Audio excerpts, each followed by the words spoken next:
The search team expected bodies. The mystery around their deaths remains unsolved, but now Russian investigators have decided to reopen the case.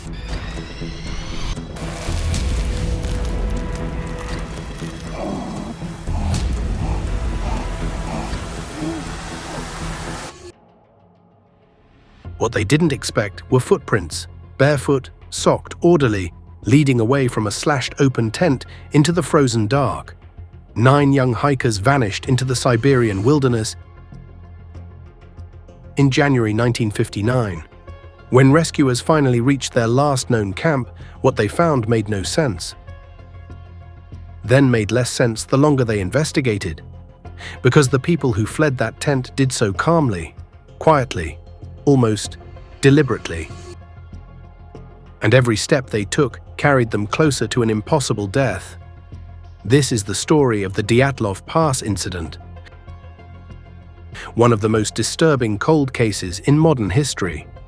Real events, real people, real evidence, and still, after 6 decades, no final answer. The group called themselves the Dyatlov 9, students and graduates from the Ural Polytechnical Institute.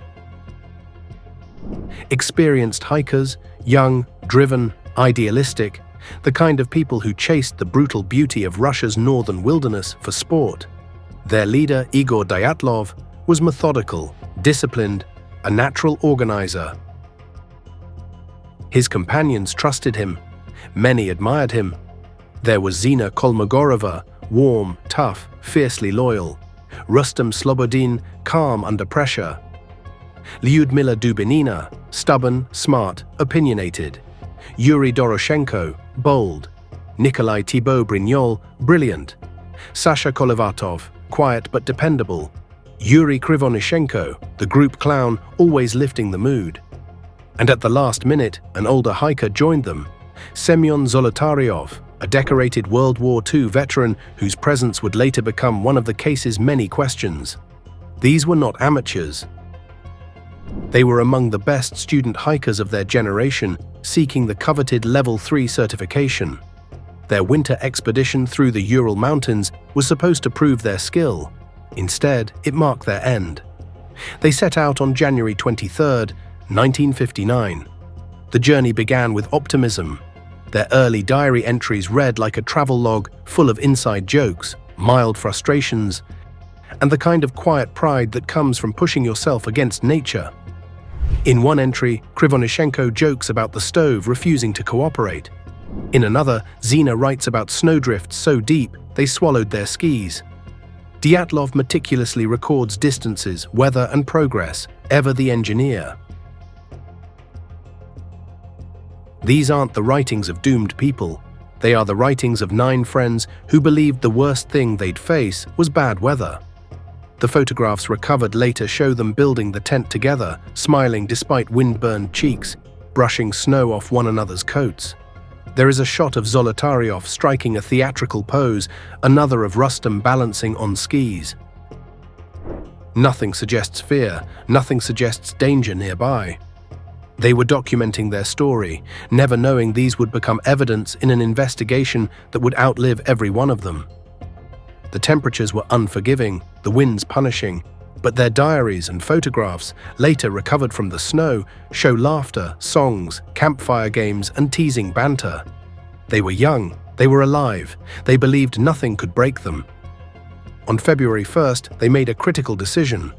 Instead of reaching the safety of the forest valley beyond, they camped on the exposed slope of Kholat Syakhl, the mountain of the dead. Some say it was a navigational error. Others say Dyatlov chose the spot intentionally to avoid losing ground by descending. Either way, that choice placed them directly in the path of whatever happened next. It was the last night they would ever live. When the group missed their expected return date, no one panicked at first. Delays were normal in winter expeditions, but as days passed, families insisted something was wrong. Search parties formed. At first volunteers, then the Soviet military. On February 26th, rescuers spotted the tent, barely visible beneath the snow, standing crooked, its fabric cut open from the inside. This was the moment everything changes. Inside the tent, boots were left neatly lined, but the tent itself was more than just slashed. It was strangely arranged. Investigators noted that it looked partially collapsed, but not violently disturbed. Some claimed the internal supports were still intact, hinting that whatever forced them out didn't destroy the structure. Their belongings inside told another story. Food was laid out.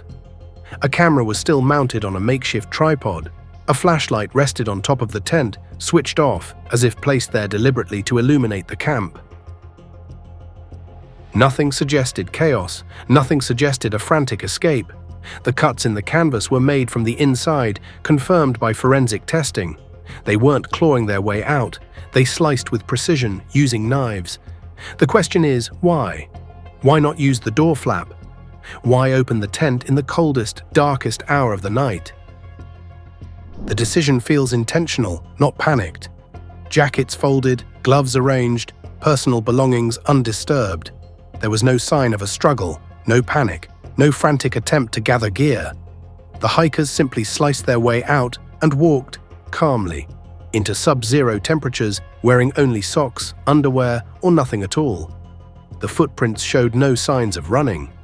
What could make 9 experienced hikers walk into -20 degrees Celsius darkness without shoes? That's the question that freezes the spine. Downhill, under a cedar tree, searchers found the first 2 bodies. The cedar itself towered like a silent witness. Branches were broken several meters up, suggesting one or both men climbed desperately, likely scanning for the tent, or for each other, or for the others who hadn't reached the tree. Doroshenko's injuries showed he had fought against the cold until the very end. His knuckles were battered, skin torn, as if he struck something repeatedly. Perhaps firewood, perhaps the tree trunk, perhaps the darkness itself. Krivonishenko had burns on his leg and foot. Some believe he stepped too close to the fire, others think he tried to ignite damp wood using embers, clinging to the last possible warmth. But the fire itself was strange, made from branches snapped from the cedar, not gathered from the ground. Why climb a tree in sub-zero temperatures to break branches when plenty of fallen wood was available beneath their feet? Unless the snow concealed everything, or they were too weak, or too panicked. Doroshenko and Krivonishenko, barefoot, half-dressed, their hands shredded from climbing the tree, likely searching for something. Light, danger, salvation, but finding only the blinding storm. Nearby, remnants of a small fire. Desperate, futile. 3 more bodies, Dyatlov, Kolmogorova, and Slobodin, were found scattered between the cedar and the tent, as if trying to return, crawling, collapsing one by one. Months later, when the spring thaw came, the remaining 4 were discovered in a ravine. The ravine was deeper and more treacherous than it first appeared, covered by meters of snow. The 4 were found in what investigators called a snow den, a shelter crafted with surprising skill.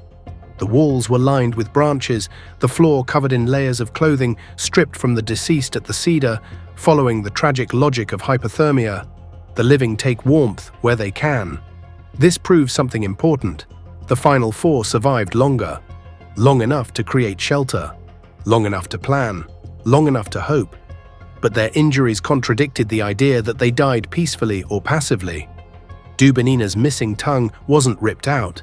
Examination suggested it decomposed in running water, likely after death. The ravine had melted snow and shallow streams. Zolotaryov, the strongest and most experienced, had injuries akin to blunt force trauma, but no external wounds. The ribs broken inward as if crushed by enormous pressure. Thibaut Brignol's skull fracture was catastrophic, comparable to impact from a heavy object or fall from a height. But these bodies were found in a soft snow pit.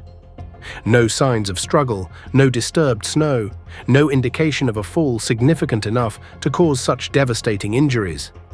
Nature doesn't usually break people this way without leaving evidence around them. These were the injuries that turned a tragedy into a mystery. Dubinina was missing her eyes and tongue. Zolotaryov had broken ribs, fractures so severe they resembled damage from a car crash. Thibaut Brignol had a massive skull fracture. Kolovatov had neck injuries unusual for a fall. Yet, this part is crucial. There were no external wounds, no bruising, no cuts, no torn flesh. As one Soviet medical examiner said, the force was equal to that of a high-speed car collision, but with no soft tissue damage. These bodies were found covered, placed gently into a makeshift den as if cared for by the last survivors before they, too, succumbed. None of this fits together cleanly. Not even now. Before we dive into the theories, the story widens even further. Because the search operation itself became a crucial chapter in the mystery, and one that raises as many questions as it answers. The first rescue teams were volunteers, students, teachers, fellow hikers. Many of them personally knew the missing group. Their accounts note an eerie stillness as they approached the final campsite, as if the mountain itself was holding its breath. Within days, the Soviet army arrived. Helicopters circled the region. Mansi hunters guided crews through difficult terrain. The weather fought them every step of the way. Blizzards, whiteouts, freezing winds. Temperatures dropped to -30 degrees Celsius. One Mansi tracker reportedly told investigators that the slope where the tent stood was wrong, not a place anyone camps unless forced. The winds were too harsh, the exposure too great. And yet the Dyatlov group had pitched their tent there. Searchers recovered several diaries from the tent. The last entries were mundane, almost comfortingly normal. They wrote about setting up camp, about the biting wind, about joking with each other as they prepared for their final push toward Otorten. Nothing in their words indicates fear. Nothing suggests conflict or danger creeping toward them. But the final camera photo, a blurred, half-lit frame, has fueled decades of speculation. Some believe it shows falling lights. Others think it's simply a misfire during the chaos. Official investigators dismissed it as accidental. Still, it lingers. When the bodies were returned to Sverdlovsk for autopsy, forensic reports revealed more anomalies. Several hikers showed signs of severe hypothermia, which matched the exposure they endured. Many had bruising on their hands and knuckles, consistent with climbing, crawling, or fighting the environment. Dubinina's internal injuries included massive bleeding around the heart and stomach. Zolotaryov's ribs were shattered inward, not outward. Thibaut Brignol's skull fracture was so forceful that experts said he would have been unable to walk after sustaining it. Yet none of these injuries matched the softness of the environment where they were found. The ravine was lined with deep snow. No hard rocks were exposed. Snow depth was measured at more than 3 meters. A fall should not have been fatal. Their clothing added another layer of confusion. Some garments carried measurable radiation. Soviet investigators claimed the levels were not in excess of normal military exposure, a reassurance that raised more suspicion than it resolved. Investigators working the case noted pressure from higher authorities. The case file was abruptly sealed. Families were given vague explanations. Only decades later did fragments of documentation resurface. Several rescuers reported seeing orange spheres in the sky during the time frame of the incident, a detail recorded in official logs and corroborated by villagers in nearby settlements. The Soviet Union at the time was testing parachute mines, rockets, and experimental aircraft. Yet officials insisted none were near Dyatlov Pass. Even the name Dyatlov Pass was applied only after the tragedy. Before that, the area was simply part of Kholat Syakhl, the Mountain of the Dead in Mansi lore. All of this expands the mystery rather than narrows it. Before we dive into the theories, if you're drawn in by stories like this, real mysteries, real people, real unanswered questions, make sure you're subscribed to Shadow Frame Archives. It helps this kind of long-form investigation reach more people, and it keeps you here with us as we uncover the next dark corner of history. Now, let's unravel the theories. Before the theories, it's worth acknowledging a crucial detail. The Soviet investigation was abruptly shut down in late May. Files were sealed. Researchers warned not to speak publicly. The official conclusion, an unknown compelling force, was so vague it practically guaranteed decades of speculation. Now the theories. Some investigators believed an avalanche forced the hikers to cut their way out and flee into the night. It was a familiar explanation, simple, almost comforting in its predictability. But the evidence wouldn't cooperate. There was no avalanche debris, the tent remained partially standing. The slope was too shallow, and the pristine footprints were impossibly intact. It explained panic, but not the injuries. Not the missing soft tissue, not the radiation, not the calm, barefoot descent into the dark. Others pointed to katabatic winds, powerful, sudden gusts capable of ripping through camps and disorienting even seasoned hikers. Such winds could certainly drive people from shelter. They could not, however, crush rib cages inward, shatter skulls from within, or remove tongues. They solved the beginning of the story, but none of the end. A third idea invoked infrasound, a rare phenomenon where wind striking the mountain could produce low-frequency vibrations strong enough to trigger overwhelming panic. The mechanism was scientifically intriguing, even haunting. But infrasound does not break bones, burn skin, or explain the methodical shelter built in the ravine. It was a psychological explanation for a physical mystery. Then came the theories tied to the Soviet military: missile tests, parachute mines, experimental aircraft. Witnesses spoke of orange spheres drifting across the sky around the time the hikers died. Some of the clothing carried traces of radiation. The investigation was sealed abruptly, and silence followed. But there were no burns, no blast patterns, no shrapnel. Without physical evidence, the theory remains a shadow, possible but forever unproven. A far less credible idea suggested an attack by the local Mansi people, but the campsite showed no defensive wounds, no foreign footprints, and no motive. The Mansi assisted in the search. Their involvement ended there. It was never a massacre. Hypothermia itself was blamed, paired with paradoxical undressing, the cruel trick of the freezing brain convincing its victim they are burning hot. Some hikers were underdressed when found, but hypothermia cannot mimic the crushing force of a speeding car. It cannot explain catastrophic rib injuries without external damage, or skull fractures so severe the victim could not have walked afterward. It fit a few pieces of the puzzle, but the rest refused to align. Another suggestion was the ravine itself. Perhaps the 4 who died there fell from a height. But the ravine was padded with meters of soft snow. The injuries resembled massive blunt force trauma, not the results of a fall into a snow pit. And the odds of multiple people falling in precisely the same way to sustain nearly identical internal damage were astronomically low. The most academically supported modern explanation is the snow slab theory, a sudden dense block of snow collapsing onto the tent, prompting a controlled, urgent evacuation. It is logical and consistent with some aspects of the scene, but it falters under the same pressure as the others. The extreme internal injuries, the missing tongue and eyes, the radiation, and the strangely calm path of footprints leading away from the tent.